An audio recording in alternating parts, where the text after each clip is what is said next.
Bonsoir et bienvenue à tous, nous sommes le vendredi 28 mars, il est l'heure de l'info. Les femmes au cœur du sport avec le club 52 femmes, une soirée qui vise à fédérer et lutter contre le sexisme dans le football, vous le verrez. Vitry-le-François modernise ses routes, d'importants travaux sont réalisés depuis des années pour favoriser les mobilités douces et végétaliser l'espace public. En fin de journal, nous recevons Anne-Sophie Duprel. Elle nous présentera l'association des Arts de la Reine qu'elle a fondée. L'idée est de rendre accessible la culture pour tous en milieu rural.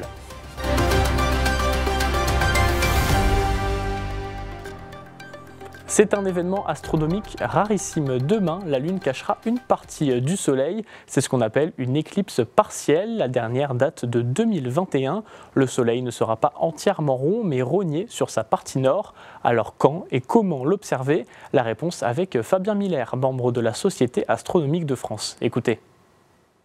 Donc le mieux, c'est quand même d'aller voir dans un endroit dédié à l'astronomie, donc à l'observatoire de Valcourt qui est le plus proche d'ici.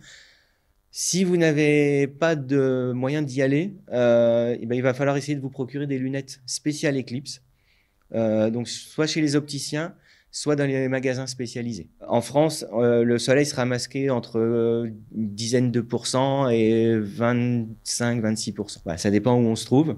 Je peux pas vous donner exactement sur Saint-Dizier ou sur tout l'ensemble du territoire parce que à Bar-le-Duc ou Vitry ou Saint-Dizier, ça sera pas la même chose. Alors ici, ça commencera environ vers 11h15, 11h10, 11h15, où la Lune va commencer à passer devant le Soleil. Le maximum, ça sera vers midi. Alors midi 2 exactement. Et la fin sera vers un peu avant 1h. Hier soir, la commission mixité du district de football Haute-Marne a organisé la 3e édition du club 52 femmes. Une soirée qui vise à fédérer et lutter contre le sexisme dans le football. Ateliers, débats et discussions ont rythmé la soirée et permis aux participantes et participants d'échanger sur la place de la femme dans le milieu sportif. Un reportage de Célia Richard et Ilan Burel. Chaque femme a sa place dans le sport. On a encore du travail, mais on arrive quand même de loin, notamment au foot. Oser, c'est le maître mot de la soirée organisée par le district de football de Haute-Marne. Durant 2 heures, le comité mixité a animé des débats et ateliers sur la place de la femme dans le sport, et plus particulièrement le football. L'objectif du club 52 femmes est d'élargir et former les acteurs du football, mais également de lutter contre le sexisme. Le but en tout cas de cette soirée, c'est déjà au moins de proposer un temps d'échange, de débat et surtout de cohésion entre ces femmes, faire du lien avec elles. Voilà, il y a des forces et des faiblesses chez chacune et on veut exploiter tout ça pour en faire une force et vraiment montrer à tous et à toutes que tout est possible, que le football a beau être réservé normalement au monde masculin, une femme a autant de compétences et de capacités que quelqu'un d'autre. Au total, une 60aine de femmes et d'hommes se sont réunis et 23 clubs du département étaient représentés. Les participants ont pu discuter et débattre autour d'ateliers de groupe. L'occasion pour elles de parler de leur expérience en tant que joueuse, mais aussi présidente de club, déléguée ou arbitre. J'avoue que parfois, pendant les ateliers, on a un petit peu parlé. Nous avions une photo en fait de femmes qui ont des responsabilités, présidentes, arbitres et déléguées. Et effectivement, c'était une table où nous étions beaucoup de présidentes. Et c'est vrai que nous avons pu voir des fois les petits problèmes d'incivilité, comment on gérait, comment aussi on se faisait aider. Voilà. Et s'il y avait des formations, on pouvait un petit peu se donner des petits conseils et des petits tuyaux. Voilà. Elles étaient quelques-unes, maintenant des milliers, comme l'aurait dit Jacques Brel dans sa chanson La Quête. Chez nous, ce n'est pas des milliers, mais maintenant vous êtes plus de 1000 femmes licenciées au district de la Haute-Marne. La Haute-Marne est le département du territoire avec le plus de femmes licenciées. Au total, elles sont 1077 réparties dans les différents clubs. Le département est même au-dessus de la moyenne nationale de 11%, avec 13,5% de licenciés. Depuis plusieurs années, les axes routiers de Vitry-le-François subissent d'importantes rénovations. L'idée est de moderniser la traversée de la ville en favorisant les mobilités douces et en végétalisant l'espace public. Plusieurs routes ont déjà été terminées, la dernière est en cours. Un reportage signé Léo Martin et Ilan Burel. Ce sont des travaux que les automobilistes subissent depuis des années. Vitry-le-François modernise ses axes routiers, Des chantiers importants qui ont commencé en 2018. Plusieurs rues ont déjà été modifiées comme le boulevard Carnot ou encore l'intersection à côté de la mairie. Le dernier axe routier encore en chantier est celui-là, le faubourg Léon Bourgeois. Ces travaux sont nécessaires pour créer des conditions de circulation plus sûres et plus adaptées aux mobilités douces. C'est adapter nos équipements effectivement à la nouvelle époque dans laquelle nous entrons, avec le réchauffement climatique, avec la voiture qui va rester un véhicule de déplacement, mais qui est contesté aussi par les vélos, par les trottinettes, par les formes douces de déplacement. Et puis bon, les voitures vont devenir de plus en plus électriques également. Donc à terme, on aura aussi de nouveaux types de véhicules. Et donc on est sur un endroit de circulation, donc d'échange, qui doit être apaisé.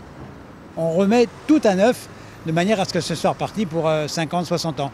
Même si ces travaux doivent améliorer la circulation et diversifier les modes de transport dans les années futures, les canalisations et les branchements du réseau d'eau font partie de ce chantier, mais surtout l'enfouissement des lignes électriques. Alors concrètement, ça veut dire quoi ? Ça veut dire qu'on va déjà réduire la section circulée pour retirer du goudron, donc désimperméabiliser, que toutes les autres surfaces qui vont tomber entre les deux façades de chaque rue de maison vont être infiltrés, que les trottoirs vont être repris. Évidemment, les réseaux sont enfouis, les réseaux seront LED, l'électricité, mais tous les réseaux eau, assainissement sont également repris. On remet tout à neuf. À l'avenir, les axes routiers vont ressembler au boulevard Carnot avec des lieux d'ombrage et de repos au milieu, et les lignes électriques ne seront plus visibles.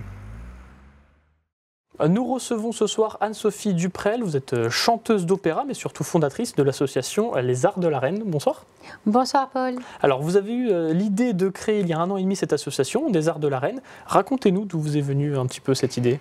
Alors l'idée est venue d'un grand désir en fait de partager la culture. Donc moi je suis musicienne, artiste lyrique depuis plus de 30 ans et c'est vrai qu'en arrivant en Haute-Marne il y a 4 ans et demi maintenant, j'ai vraiment eu à cœur de trouver le moyen de partager la culture au plus grand nombre. Et du coup, j'ai demandé à une amie d'enfance violoniste, Karine Croquenoy, de partir avec moi dans cette aventure. Et donc, on s'est lancé et on est très, très, très heureuse de s'être lancée dans cette aventure parce que c'est humainement et artistiquement un très, très beau projet.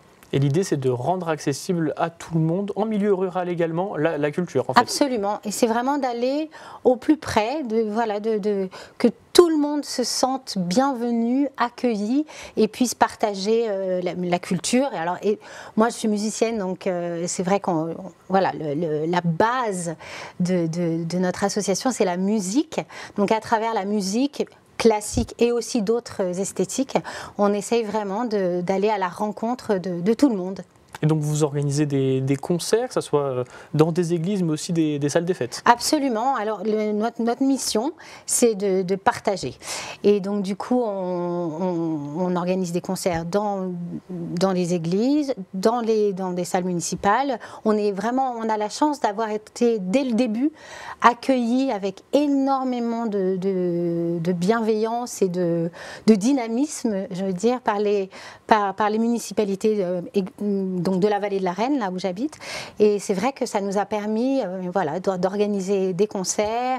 On a aussi un festival au mois d'octobre, mais des événements tout au long de l'année. Donc vous êtes principalement, le secteur, c'est autour de Chaumont, c'est le Sud-Haut-Marnais plutôt. Exactement. Absolument, et on essaye c'est notre base, et évidemment, le plus on pourra diffuser la musique, la culture, le plus on le fera. Est-ce que c'est pas trop compliqué justement de ramener des artistes de renommée nationale, mais aussi internationale, en Haute-Marne, en milieu rural? Non, parce qu'en fait, ils sont absolument ravis de venir. Donc on a la chance d'avoir des carrières longues derrière nous, si j'ose dire, et du coup on a un beau carnet d'adresses, on a beaucoup d'amis, des musiciens exceptionnels à qui on demande de venir, et vraiment ils sont absolument ravis de venir. Ils nous disent toujours après, mais l'accueil extraordinaire et c'est surtout le partage parce qu'on a vraiment à cœur après chaque concert qu'il y ait un moment de convivialité et d'échange, que tout le monde puisse se parler, voilà, raconter et voilà, pourquoi ce programme, pourquoi cet instrument, voilà. Et c'est vrai que ça donne des échanges humains vraiment formidables et c'est pour ça qu'on le fait. Et l'idée, justement, c'est l'idée derrière le partage de la culture, c'est aussi recréer du lien social. Complètement. Avec justement des petits pots après les concerts, que Absolument. tout le monde puisse discuter ensemble. Oui, c'est vraiment important. On a besoin de ce lien. On vit dans une société où chacun est sur son smartphone, on fait les courses sur son téléphone, il n'y a plus de café dans les villages.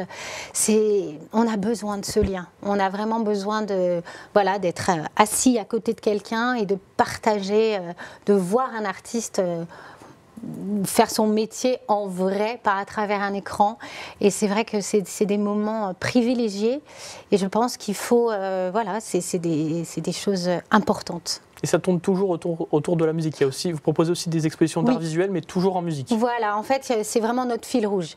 C'est notre identité, en fait. Donc on s'est dit que voilà, c'est notre légitimité aussi en tant qu'artiste musicienne. On s'est dit, il faut qu'on parte de ce qu'on connaît et après il y a des tas de choses qui peuvent se mettre en place et c'est vrai qu'on a eu une très belle exposition de sculpture l'année dernière avec un artiste de mon village, Bernard Gouze, qui avait vraiment proposé des sculptures extraordinaires. Voilà, là pour le prochain événement, il y aura aussi des céramiques qui seront incluses à l'intérieur du spectacle. Donc on essaye de lier les choses. Mais c'est vrai que notre fil rouge, c'est vraiment la musique. Et quels sont les projets à venir? Est-ce que c'est dans un autre art, donc plutôt un art physique? Est-ce qu'on reste dans la musique? Alors on reste dans la musique, il y aura certainement aussi du théâtre, peut-être du théâtre musical. Vraiment, voilà, on est fermé à rien, ça c'est certain. Mais c'est vrai que là, les prochains projets dans les mois à venir, c'est essentiellement de la musique et du théâtre musical. Et pourquoi ce nom des Arts de la Reine? Alors déjà, on trouvait que c'est... Alors la Reine, le RE2NE, et la très jolie rivière qui coule dans mon village. Et donc moi j'habite dans la vallée de la Reine. Et on cherchait un nom. Et en fait, ce nom est venu assez rapidement parce qu'on s'est dit que d'abord ça sonnait bien. Il y avait quelques jolis jeux de mots à l'intérieur. Et du coup, c'est simple à retenir. Et effectivement, c'est les arts à disposition de tous. Dans la vallée de la Reine et au-delà. Autour de Chaumont, dans le Sud-Marnais. Exactement. Merci beaucoup d'être venu sur notre plateau. Avec grand plaisir. Le prochain rendez-vous, c'est le 19 avril à Colombey-les-Deux-Églises. Tout à fait. On vous attend très nombreux. Merci. Merci à vous. C'est la fin de votre journal. Merci de nous avoir suivis. Tout de suite, la météo et l'information continue sur Puissance Télévisions. Demain soir, vous retrouverez Clémentine Coppola. Excellente soirée.